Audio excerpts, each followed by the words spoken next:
नमस्ते। आज हम देखेंगे आइसोमेट्रिक प्रोजेक्शन का बेहतरीन क्वेश्चन। तो चलिए देखते हैं क्वेश्चन को और समझते हैं।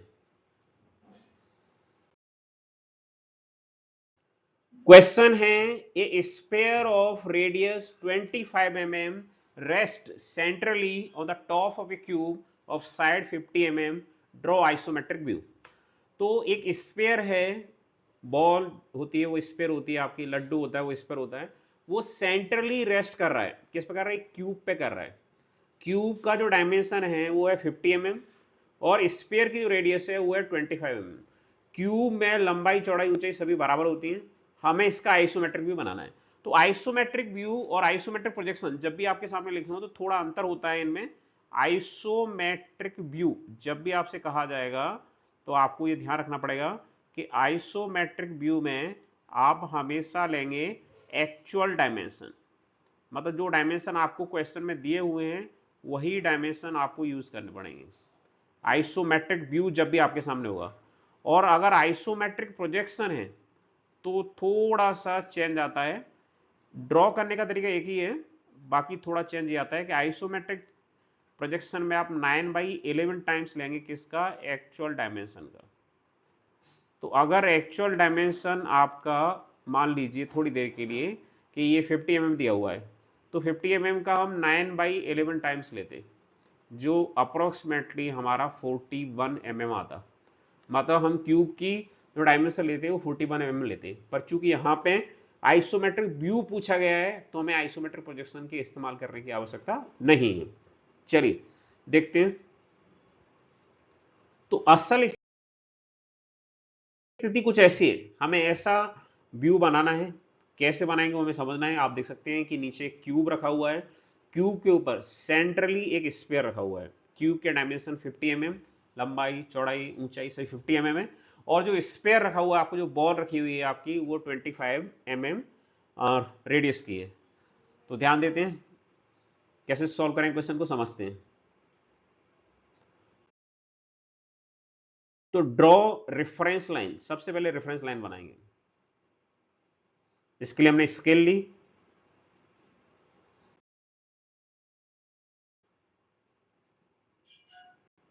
और ये आपकी बन गई रेफरेंस लाइन।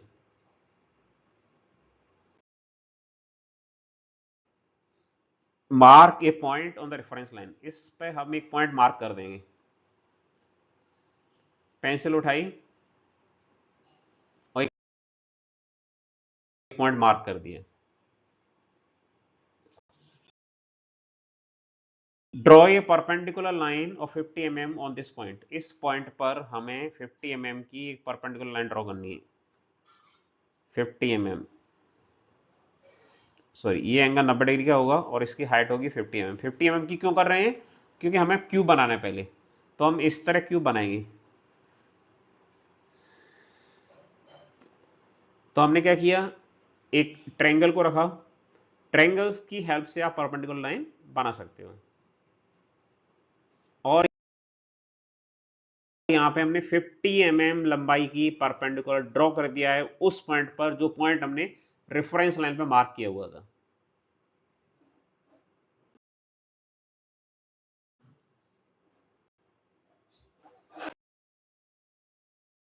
अब इसकी लंबाई हमारी कितनी है? 50 mm। तो आपको ध्यान रखना होगा, जो बच्चे नहीं जानते हैं, कि आइसोमेट्रिक एक्सिस जो हम बनाते हैं वो रेफरेंस लाइन पे यहाँ 30 डिग्री एंगल लेते हैं। एक ये 90 डिग्री पे है जो ब्लू कलर की है, और इधर से भी हम 30 डिग्री एंगल लेते हैं। तो ये तीनों एक्सेस हमारी बनती है एक्स वाई जेड एक्सेस। आपको कौन सी एक्स रखनी है कौन सी वाई रखनी है वो आपकी चॉइस रहती है, एक्स वाई जेड एक्सेस। तो जब भी हमें आइसोमेट्रिक व्यू या प्रोजेक्शन बनाना हो, हमेशा हम दो एक्सेस को 30 डिग्री पे इंक्लाइन रखेंगे। किससे? रेफरेंस लाइन से। ये आपकी रेफरेंस लाइन है, रेफरेंस लाइन। और एक को परपेंडिकुलर रखेंगे, जो ब्लू वाली है वो परपेंडिकुलर है। चूंकि हमें क्यूब बनाना है तो तीनों दिशाओं में लंबाई चौड़ाई ऊंचाई बराबर रखेंगे हम। तो इसके लिए हमने प्रोटेक्टर का इस्तेमाल किया, और प्रोटेक्टर के इस्तेमाल से ये हमने 30 डिग्री पे दोनों साइड से दो पॉइंट मार्क कर दिए जो आपको ब्लू से नजर आ रहे हैं।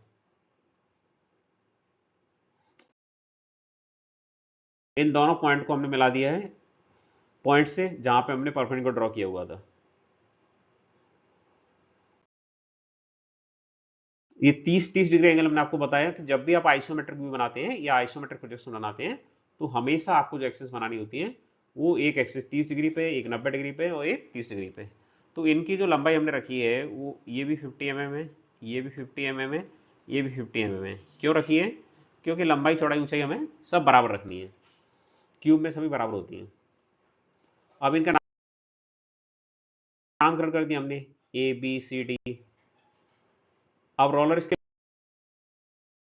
उठाई और हमने ए डी के पैरेलल सी से लाइन खींच दी। कितनी लंबी लाइन खींचेंगे? 50 mm, और उसे नाम दे दिया सीई। ऐसे ही हमने draw C F parallel to A B. ये जो सी एफ बना है ये सी एफ, ये किसके पैरेलल है? ये ए बी के पैरेलल है। Joint D and F B, ये जो डी और एफ बी हमने बनाए हैं, डी और एफ बी, ये किसके पैरेलल है? ये ए सी के पैरेलल है। ये 50 mm के होंगे। अब हमने यहाँ पे एफ जी ड्रॉ किया है और ये एफ जी किसके पैरेलल है? ये सी के पैरेलल है। एफ जी पैरेलल सी के। अब यहाँ पे हम ड्रॉ करेंगे इसको, इस लाइन को। ये किसके पैरेलल बनाएंगे हम? ये किसके पैरेलल बनाएंगे हम? सी एफ के पैरेलल बनाएंगे। तो ई को हमने जी से जॉइन कर दिया। तो इस तरह हमें ये जो क्यूब था हमारा वो नजर आने लगा है।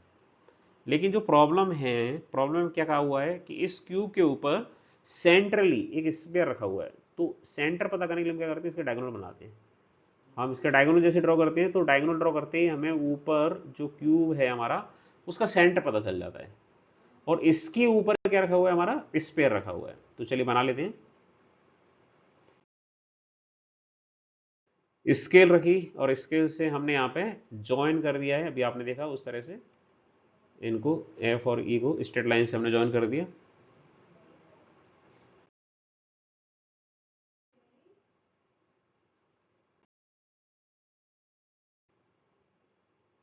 फिर हमने दूसरा डायगोनल भी बना दिया, जी और सी को ज्वाइन कर दिया।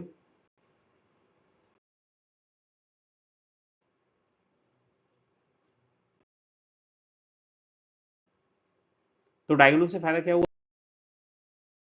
हमें कि ऊपर जो हमारा ये बन रहा है पैरेललोग्राम, ये सी एफ जी ई, ये जो ऊपर पैरेललोग्राम बन रहा है, ये इस पैरेललोग्राम का ये सेंटर पॉइंट मिल गया हमें।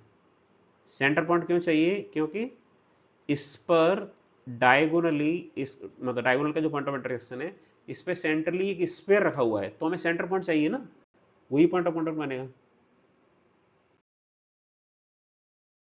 अब हमने just 25 mm vertically above H locate the centre of circle, it is coinciding with G, name it I. मतलब एच के जस्ट वर्टिकल ऊपर जाएंगे हम। कितना जाएंगे? 25 mm। आपके 25 mm क्यों? क्योंकि स्फीयर की जो रेडियस है हमें वो कितनी दी है?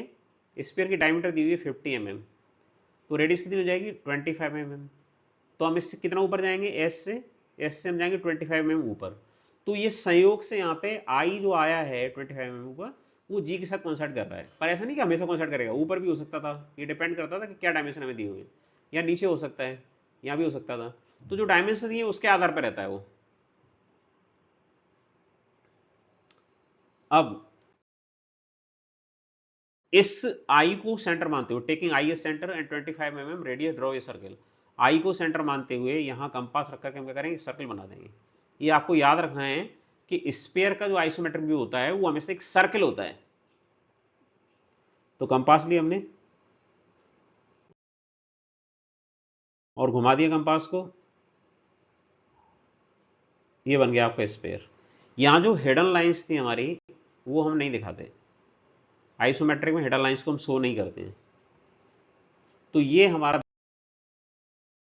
This is the required isometric view, यही हमें चाहिए था। ये हमारा सुंदर सा आइसोमेट्रिक व्यू बन गया है जो आपको हमने शुरुआत में दिखाया था। Thank you very much for watching.